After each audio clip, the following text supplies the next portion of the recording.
Власта се испофали, фирмите извисија. Законот за државна помош конечно излезе во службен весник, но фирмите ниту денеска не може да конкурираат за добивање на помошта за плати. Стопанствениците се жалат дека пречката за компаниите да конкурираат и натаму не била отстранета, што создавала дополнителни главоболки. Денеска го добивме во службен весник Законот за финансиска подршка, меѓутоа подзаконските акти и образците се уште не се пропишани, па за да може управата за јавни приходи да ги постави на системот и со тоа да аплицираме. Значи, од старт го пробиваме рокот.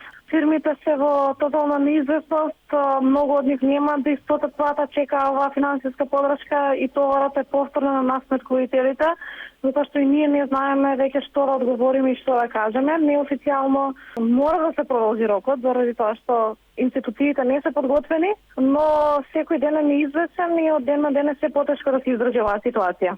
Документот преку Управата за јавни приходи е клучен за добивање на државната помош. Оттаму вела дека проблемот бил бирократски и биле подготвени за прием на барањата за финансиска поддршка за исплата на плати на работниците.